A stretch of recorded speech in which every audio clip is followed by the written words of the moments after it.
Hey guys, welcome back to another episode. Today I show you how to put on a leash onto your surfboard. Let's start.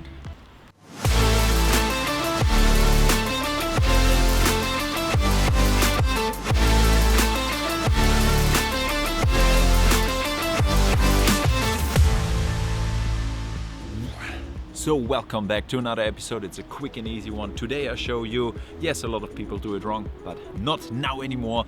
I will show you the proper technique, how you should put on your leash to your surfboard. All you need is obviously your leash, and you need a leash rope. And for some help, it would be nice to have a small tiny screwdriver for your fins. So the first step is to put the leash rope onto your leash plug. The easiest way is to make it pointy and put it through. It's a bit more difficult to put it through. That's why the fin key comes in really handy. So you just squeeze a bit, whoop, and it's through. Pull it through, pa-pam. Once you've done that, it should look like this. Yes, it's kind of double. People do the mistake then and put it through like this. So once they have it through, they put it once, and then they have a really long leash rope. But that's the problem.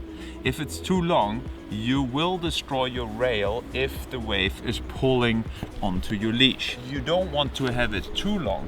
That's why you should leave it, once you pulled it through, you should leave it double. So, like this.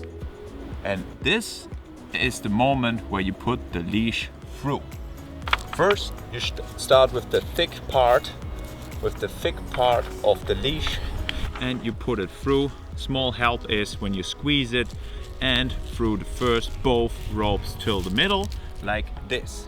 Once you have it in the middle, you just fold it once, you fold it twice, and the last one is the double security. You close it here as well. It's neat and tight. And this is how you should put on your leash. And once you did that, of course, you are ready for your surf session. You can see it clearly here. You see, like, there is no problem and no harm will be done on your rails. So even if the wave is pushing really hard, this one or even that rope won't destroy your rail. I hope that was helpful, quick and easy. If you want to have more surf knowledge, and check out the link below to get your own surf companions, and check out the following videos which will help you to improve your surfing immediately. So I hope to see you next time. Daniel from the Surf Companions. Ready for surf? Woohoo!